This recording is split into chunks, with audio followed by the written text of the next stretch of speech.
Carnival has always been known as the fun ship, but with recent changes, price increases, and an overhaul to the VIFP program, cruising now is a little bit different.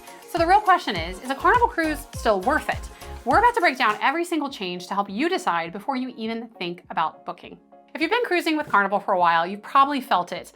That nagging feeling that getting the best deal in cruising is getting a little bit less great. And if you're new to all this, you're likely wondering if the fun ship reputation still holds up when you start adding up all the costs and accounting for the new rules. It seems like every few months there's a new headline, a new price hike, or a policy shift that sends waves through the Carnival-loving community. And recently, we've also seen some things that maybe are turning us off from Carnival a little bit. Things like viral fights over chicken tenders to controversies about what you can and can't do or bring even on the dance floor. So today we're going to cut through all that noise. I don't want to just talk about all the list of changes, but I want to dig into what they really mean for your wallet and your vacation and your cruise experience. I want to put Carnival's value under a microscope and determine, is it still the undisputed champ for an affordable, fun vacation, or is it time to start looking at other options? First, let's talk about some big changes that we just cannot ignore. To really get to the root of what's happening here, you've got to look at the specific changes that Carnival has recently rolled out. I've broken them down into the 5 key areas that are hitting cruisers the hardest right now. First is the drink package drama. I hate to be the bearer of bad news for cruisers that like to drink, especially those that maybe haven't taken a Carnival cruise in a while, but Carnival's Cheers drink package has seen a massive price jump over the past several years. Now, if you buy it before your cruise, you're looking at a minimum of almost $83 per person per day once you add in the required gratuity. And if you make the mistake of waiting to buy it on the ship, that price shoots up to an astronomical $88-ish a day. Now let's put that in perspective. If you're taking a 7-night cruise, a couple is now shelling out just over $1,100 just for drinks. That's a huge leap of what the pricing for the Cheers package used to be just a few years ago. Not even that long ago, that same package was closer to $70 a day for longer cruises, meaning that a week-long cruise now costs about $165 more than it used to. And again, that wasn't even that long ago. And here's the kicker. You don't get anything new for that extra money. That 15 drink limit per day is still there. And to add insult to injury, unlike most other cruise lines, if you buy a Carnival drink package, it does not work at their private island locations like Half Moon Cay, Princess Cay, or their newly opened private resort area, Celebration Cay. So what's the new break-even point? With cocktails on board now running a la carte at a cost of $12 to $14 and beers costing around $8 to $9.75, you need to drink about 6 to 8 alcohol beverages every single day, including port days when you're not on the ship much of the day, of the cruise just to make the package pay for itself. So for a lot of people, that's a really tall order, and it forces you into a corner. Either pay the huge premium or start counting every single drink that you buy. Now, Carnival did just recently unveil a new package that a lot of cruisers are happy about, which is a drink package that offers more than the bubbles, which is just soft drinks, but it doesn't have that steep price of the alcohol because it's zero proof, and that is their zero proof package.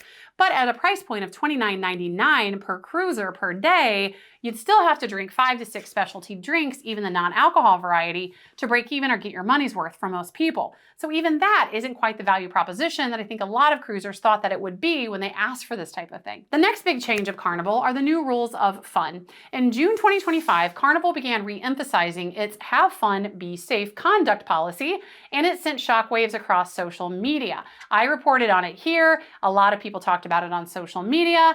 And what's interesting is that a lot of these rules were technically already in the books, but their new aggressive emphasis on enforcement has definitely changed the onboard atmosphere, and it's even left certain cultural groups feeling targeted. The policy lays down a strict 1 a.m. curfew for anyone under the age of 17 in public areas unless they are with an adult. It also officially bans personal Bluetooth speakers in public. You can still use headphones, of course, but Bluetooth, strictly verboten.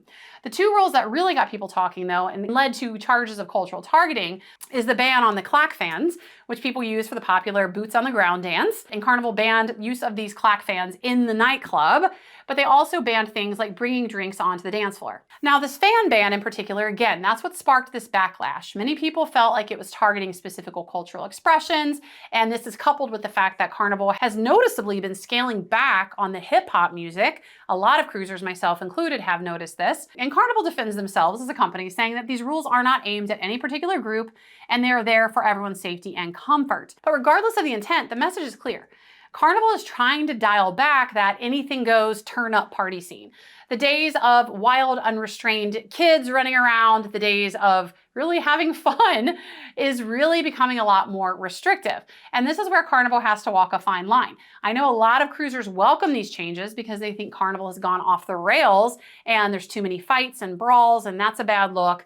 But other people are saying, okay, well, you're swinging the pendulum too far and you're becoming so draconian and strict that it's hindering the fun ships, and the fun ships are failing to be fun anymore. We sail on Carnival to have fun, and for some people that involves partying and dancing and certain types of music. So Carnival is kind of caught in a difficult situation here, but I'm curious to know if you think that maybe they've gone a little bit too far with being too loose to too restrictive. But regardless of anyone's thoughts on the matter, it's a definite and noticeable change when you take a Carnival cruise now. The next change is the squeeze on other costs and comforts. It's that nickel and diming, because the changes don't just stop at the escalating costs of things like the drink package or more restrictive rules, but they're popping up everywhere. And I'll talk about the nickel and diming in a moment, but there have been some other changes that Carnival has recently enacted that has come to the joy of some cruisers, but at the displeasure of others. One is that Carnival recently made the switch back to Coca-Cola from Pepsi, a change that should be complete by late 2025. So this is great news for Coke fans, but not so much for Pepsi fans.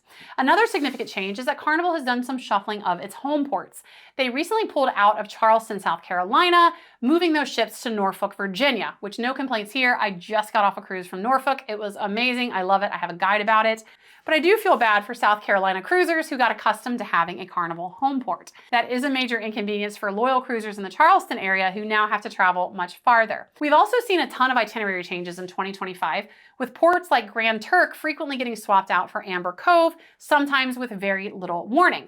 Now, of course, cruise lines, they always have the right to make itinerary changes, but there have been a number of changes that have really frustrated cruisers. And some recent changes that have really started to lead to an outcry is that Carnival has recently started making some itinerary changes that take cruisers now, instead of places to Nassau that they originally booked, for example, to their new private destination, Celebration Key.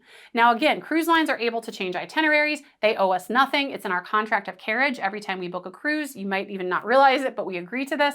And that says that they can make itinerary changes for any reason. It doesn't have to be safety concerns or weather concerns. They can do it because they just want to. And what this is leading to is cruisers are starting to make accusations to Carnival of saying, well, you're taking us from Nassau, where you're not going to make much money, to Celebration Key, where we're basically stuck in this private beachfront area. Now you can get out and off, but most people don't venture out into Freeport.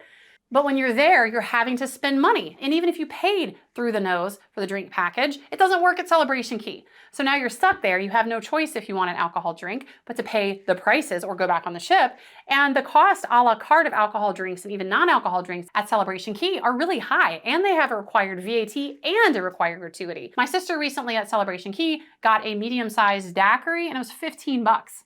And she had already paid for the drink package. So these itinerary changes that are forcing cruisers to Celebration Key are leading to a little bit of a conspiratorial notion that Carnival's doing this out of a way to squeeze even more money from their cruisers. And now let's talk about the big change recently with Carnival that has sent ripples through even their most diehard loyal cruisers.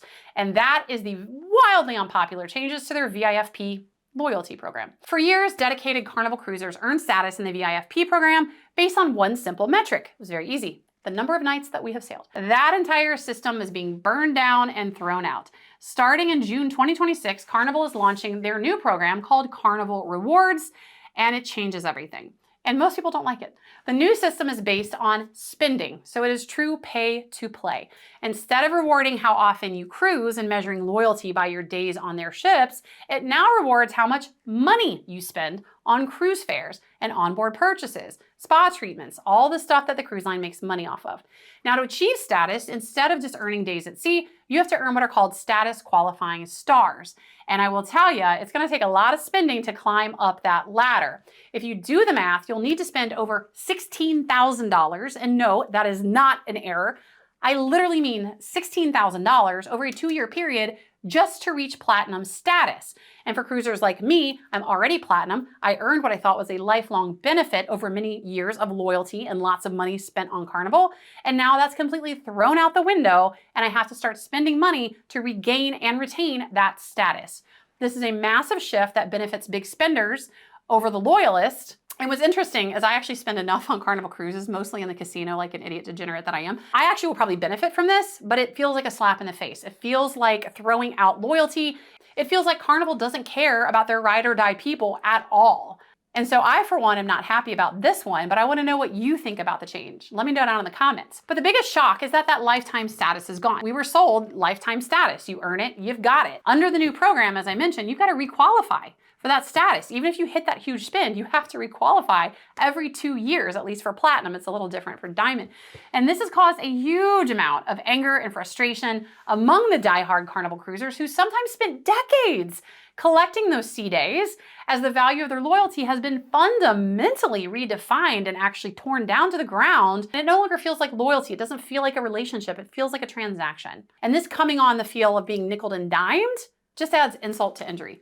And that brings me to the fifth and final change, that sense of being nickeled and dimed. Carnival cruisers fell in love with their favorite cruise line because it was the fun ship and because it was a value. The value proposition was there. The fares were reasonable and it felt like a really good value. Now, however, when you take a Carnival cruise, you get nickel and dimed at every turn. Carnival charges for a lot of things, and it seems like every day they're rolling out something new that they now charge for. Things that maybe used to be free, or things that other competing cruise lines, some that actually are not much more expensive than Carnival fares, still offer for free. Most recently, Carnival caught some heat because they unveiled this exciting announcement that they're gonna now sell fresh fried churros, beignets, and donuts, but of course it comes at a cost.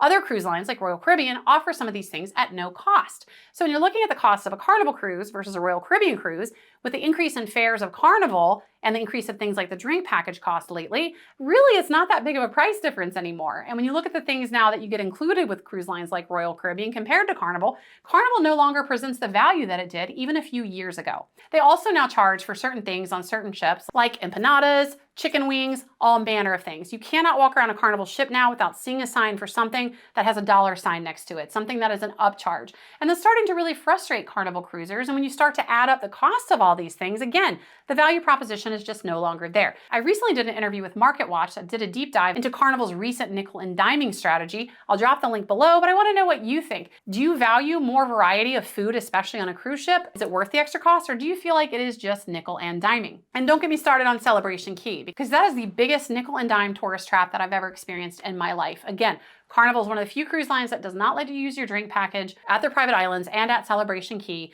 You get one free meal included, whereas almost every other cruise line offers buffets, food trucks, things like that. And even Carnival's other private islands offer all-you-can-eat buffets, like Princess Key. With Celebration Key, you have to swipe your room card, you get that one meal, and it's a very mediocre meal in my opinion. Anything else is going to cost you, and it's not cheap. Now here's my take. I love Carnival. I will always love Carnival. It was my first ever cruise. I'm still semi-loyal to Carnival because I think it is a good time. And I still think, at least for now, the value is there. But there are other cruise lines that also offer a great experience. There are also some cruise lines like Virgin Voyages and MSC that status match, so you don't have to start over from scratch, which we're going to be doing with Carnival anyway when these new changes take effect. And other cruise lines have started to become more competitive with Carnival, like Royal Caribbean and MSC specifically, because their fares are actually not too far off from Carnival. And when you account for the extraneous cost of things you pay for Carnival, they're actually not much more, if not the same. And in many cases, MSC fares are cheaper, although I will tell you Carnival food is better. And one cruise line that a lot of people sleep on, which is unfortunate because it's one of my favorites, is Virgin Voyages. They see it as too expensive. They don't even consider it in the same realm as Carnival, and they are very different products. Virgin Voyages is adults only, and it's more innovative, and it's a little bit different. It's kind of like your non-traditional cruise experience. So I think our days of just booking Carnival blindly without doing research and doing price comparisons, I think those days for most of us have come to an end, because Carnival's no longer just that guaranteed go-to value. Other cruise lines have really stepped up their game and are really coming for Carnival from the value proposition standpoint. Now, as for the fun element, that's the thing that I always will love about Carnival. That's what I'm having the hardest time dealing with,